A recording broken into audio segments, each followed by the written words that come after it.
সামনের গাড়ি থেকে তিনজন ছেলে নেমে আসে। নির্জন ও নিশান পেছনে ফিরে দেখে নেয় একবার তিন্নি, রামসা, মেহের সবাই ঠিক আছে কিনা।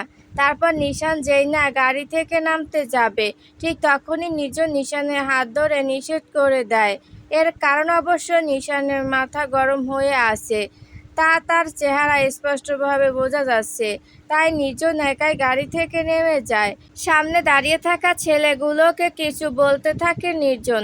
তাদের মধ্যে কথাবার্তা কিছুই শোনা না গেলেও নিশান গাড়ি থেকে কিছু একটা বুঝতে পেরে গাড়ি থেকে নেমে তাদের কাছে গেল।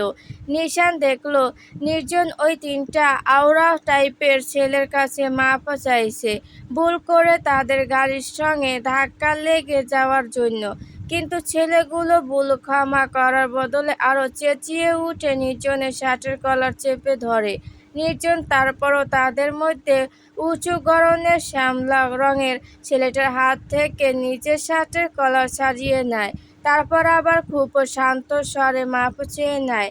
কিন্তু সেই ছেলেগুলো আরো আজে বাজে কথা বলে নির্জনের মাথা খারাপ করে ফেলে। নির্জন যে কিনা শান্তশিষ্ট, কখনই কোনো রকমের ঝামেলা জড়াতে পছন্দ করে না, সে হঠাৎ করে রেগে গিয়ে তাদের মধ্যে একজনকে ঠাস করে থাপ্পড় মেরে দেয়। তা দেখে বাকি দুই ছেলে নির্জনের দিকে তেড়ে আসে।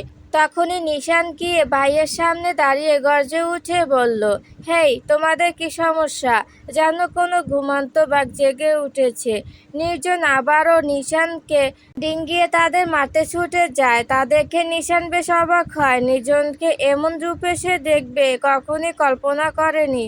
হয়তো এই ছেলেগুলো এমন কিছু বলেছে যার দরুন এত রেগে গেছে সে। নিশান নির্জনকে বুকে হাত দিয়ে আটকে দেয়। তারপর সেখান থেকে একটা ছেলে খুব খারাপ একটা কথা বলে উঠে। কথাটা হলো, দু ছেলে একসঙ্গে তিন মেয়েকে সামলাতে পারবে না ভাই। আমাদের হাতে একজনকে উঠিয়ে দাও, আমরা একটু মজা করে খাই। এবার নিশান বুঝতে পারলো কেন এত রেগে গেছে নির্জন। তারপর ছেলেগুলো মাতাল অবস্থায় গাড়ি চালাচ্ছে, সেটা তাদেরকে দেখেই বোঝা যাচ্ছে। নিশান ছেলেগুলোর দিকে নেকড়ের মতো চোখে করে বলল, নিজের মুখের প্রতিটা শব্দই কন্ট্রোল করে বলতে শেখো, নয়তো কপালে অনেক দুঃখ আছে তোমাদের। পাশ থেকে চিকন করে আরো একটি ছেলে বলল, কার সঙ্গে কথা বলছিস জানিস? শিক্ষামন্ত্রী জামাল হোসেনের ভাগ্নের সঙ্গে। নিশান তখনই দাঁত বের করে বলল, যাক, তাহলে কোনো প্রধানমন্ত্রীর ছেলের সঙ্গে তো কথা বলছি না। কথা শেষ না করতে পাশ থেকে নির্জন বলল, জানোয়ারগুলোকে মেরে কুকুর দিয়ে খাওয়াতে ইচ্ছে করছে। অনেক বাজে কথা বলছে, যেসব কথা কোনো ভালো মানুষ কখনোই বলতে পারবে না। আমরা নাকি তিন মেয়ের সঙ্গে। কথাগুলো বলে থেমে চোখ খিঁচিয়ে নিল নির্জন। কথার ভাষা বুঝতে পেরে নিশান আর এক বিন্দু না থেমে চোখ বন্ধ করে মারতে শুরু করে দেয় ওদের। তিনজন থাকা অনেক ধস্তাধস্তি শুরু হয়ে যায়। এইসব দেখে মেহের, তিন্নি সবাই গাড়ি থেকে নেমে এসে নিশান ও নির্জনকে আটকাতে শুরু করে দেয়। নিশানের কপালে একটু কেটে যায়, আর সামনের ছেলেগুলোর চোখে মুখে 12টা বাজিয়ে দেয় নিশান ও নির্জন মিলে। মেহের নিশানকে শক্তপোক্ত করে জড়িয়ে ধরে আটকানোর চেষ্টা করছে। এত পরিমাণ শক্তি চলে এসেছে যে মেহের হাঁপিয়ে তার দিকে তাকিয়ে থাকে। নিশানও কিছু একটা অনুভব হতেই কে তাকে আটকেছে দেখতে নিজের শরীরের সকল শক্তি আস্তে আস্তে গায়ে পড়তে শুরু হয়ে যায়। তাদের মধ্যে একে অপরের চোখাচোখি হতেই ছেড়ে দেয়। সামনের ছেলেগুলো হুমকি দিয়ে বলে যায়, এই মেয়ে তিনটাকে নিয়ে এত ভয়, একদিনের জন্য তুলে নিয়ে গিয়ে রাত কাটাবো, আর যদি তা না হয় তোদের একজন বুঝতে পারবে এই খুরুম খায়রুন কি জিনিস, মেরে ভাসিয়ে দেব বলে রাখলাম আমি। এই কথা বলে নিশান আবার ছুটে যেতে যাবে, তখনই নির্জন তার ভাইকে আটকে দেয়। এরপর পিছন ফিরতে ফিরতে তারা আবার পুরনো রাস্তায় দাঁড় করে রাখা গাড়িতে গিয়ে বসে পড়ে। গাড়িতে বসতে নির্জনের দিকে তাকিয়ে রইল নিশান। নির্জন নিশানের থেকে নিজের চোখ বাঁচিয়ে সামনে মনোযোগ দিয়ে গাড়ি চালানোর চেষ্টা করলো। তারপর নিশান গাড়ির ভেতরে রিয়ার ভিউ মিরা আয়নাতে তাকাতেই দেখলো মেহের তাকিয়ে আছে। নিশান একটু পর নির্জনকে ইশারা করে টিস্যু পেপার দিতে বলল। এর কারণ তার কপাল দিয়ে রক্ত পড়ছে। তিন্নি তো এমন মারপিটে দেখে মেরে গেছে। ভয়ে কারোর সঙ্গে কিছুই বলছে না, চুপ করে বসে আছে।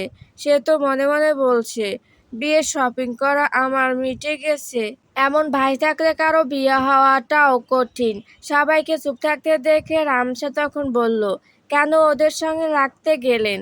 না যাওয়াই ভালো ছিল। আমার তো মনে হচ্ছে এটা বড় সমস্যায় দাঁড়াবে। কেমন যেন লাফাঙ্গা টাইপ দেখতে। ওদের আবার জাত আছে, মেয়েদের যে সম্মান দিয়ে কথা বলে না, তারা পুরুষ মানুষের কাতারে পড়ে না। রামসার কথা শুনে নিশান পিছনে ফিরে তাকিয়ে বলল, ছাড় দেওয়া ভালো, কিন্তু ছেড়ে দেওয়া না।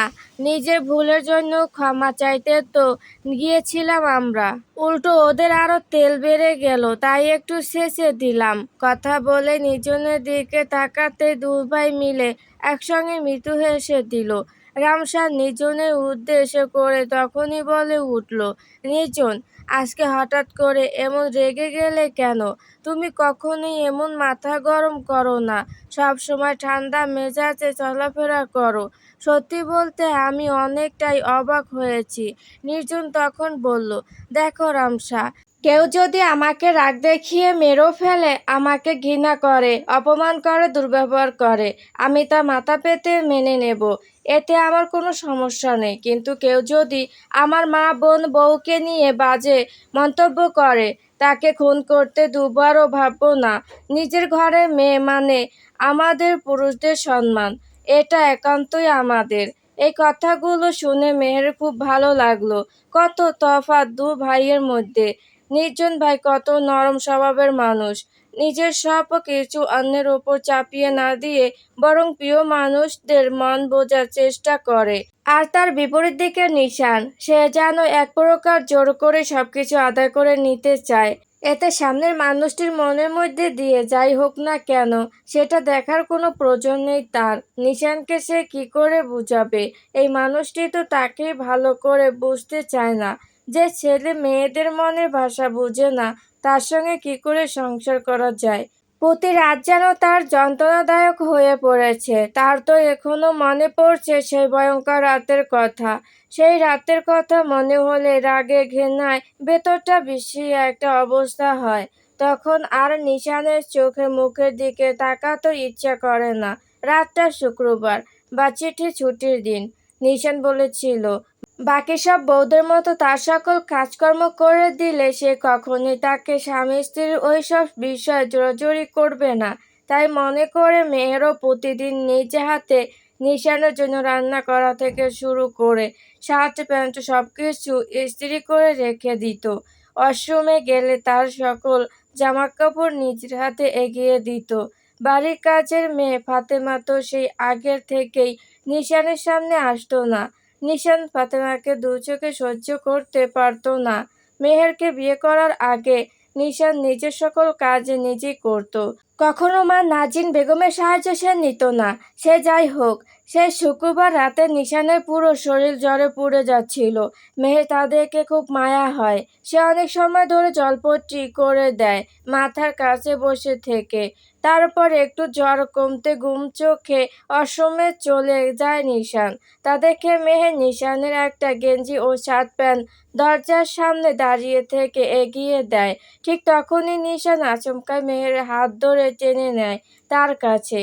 ওপরে ঝর্ণা কল থেকে পানি পড়তে তাদের দুজনের শরীর ভিজে যায়। ঠিক তখন নিশান জোরপূর্বক মেহেরের শরীর পুরো শক্তি দিয়ে দেয়ালে চেপে ধরে। মেহেরও তার হাতে সব আঙুলের নখ বসিয়ে দেয় তার গলায়।